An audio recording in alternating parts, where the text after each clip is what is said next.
বিসমিল্লাহির রহমানির রহিম। আসসালামু আলাইকুম। অন্যান্য জাতি ধর্মের ভাই বোনদেরকে আমার আদাব, নমস্কার জানাই। আজকের বিষয় আওয়ামী লীগ নিষিদ্ধ ঘোষণা। প্রিয় দর্শক, বাংলাদেশের ইতিহাসে প্রথমবারের মতো একটি প্রধান রাজনৈতিক দল আওয়ামী লীগকে সম্পূর্ণ নিষিদ্ধ ঘোষণা করা হয়েছে। এই সিদ্ধান্তের পেছনে কি রয়েছে, কেন এই নিষেধাজ্ঞা এবং এর পরিণতি কি হতে পারে, চলুন বিশ্লেষণ করি। আওয়ামী লীগ 15 বছর শাসন করার পর 2024 সালে ছাত্র আন্দোলনের মাধ্যমে ক্ষমতা থেকে বিদায় নেয়। সেই সময় দেশের বিভিন্ন শহরে সংঘর্ষ, সহিংসতা ও প্রাণহানি ঘটে। সরকারি তথ্য মতে 5ই আগস্টের ঘটনার পর নিরাপত্তা সংক্রান্ত জটিলতা, জনমনে আতঙ্ক এবং দলটির ভূমিকা নিয়ে প্রশ্ন ওঠে। অন্তর্বর্তীকালীন সরকার ক্ষমতায় আসার পর থেকেই আওয়ামী লীগের কার্যক্রম খতিয়ে দেখার উদ্যোগ নেয়। 2025 সালের 10ই মে শনিবার এক ঘোষণায় সরকারের আইন বিষয়ক উপদেষ্টা আসিফ নজরুল জানায়, আওয়ামী লীগের সব কার্যক্রম নিষিদ্ধ করা হয়েছে। এতে বলা হয়, এই দলটি বারবার জাতীয় নিরাপত্তা বিঘ্নিত করেছে, সহিংসতা উস্কে দিয়েছে এবং জনগণের বিরুদ্ধে ষড়যন্ত্র লিপ্ত হয়েছে। সরকারের মতে এই দল গণতান্ত্রিক কাঠামোকে হুমকির মুখে ফেলেছে।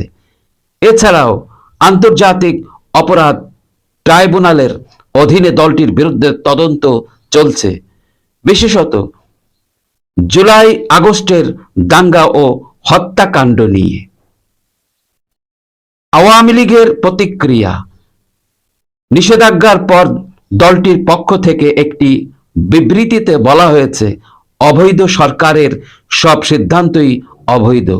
তারা তাদের মন গড়া জোরপূর্বক আইন তৈরি করে দেশবিরোধী ঘাতক মৌলবাদ খুনি চক্রদের সাথে নিয়ে অবৈধ ইউনূস বাহিনীর দল ভারী করে দেশকে অরাজকতার হাতে ঠেলে দিচ্ছে। বাংলাদেশের প্রধান দল আওয়ামী লীগ তারা এটিকে রাজনৈতিক উদ্দেশ্য প্রণোদিত সিদ্ধান্ত বলে দাবি করেছে এবং জনতার সমর্থনে আবারও রাজপথে নামার ঘোষণা দিয়েছে বাংলাদেশ আওয়ামী লীগ। রাজনৈতিক বিশ্লেষণ ও ভবিষ্যৎ। বিশেষজ্ঞরা বলেছেন, এই সিদ্ধান্ত দেশের রাজনৈতিক ভারসাম্যে বড় প্রভাব ফেলতে পারে।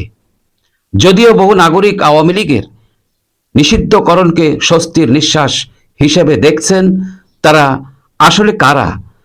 তারা কি স্বাধীনতার পক্ষের শক্তি নাকি স্বাধীনতার বিপক্ষের শক্তি, মৌলবাদ, জঙ্গি, সন্ত্রাসী? এ বিষয়ে জনগণের অবশ্যই খেয়াল রাখা উচিত বলে বিশেষজ্ঞরা মনে করেছেন।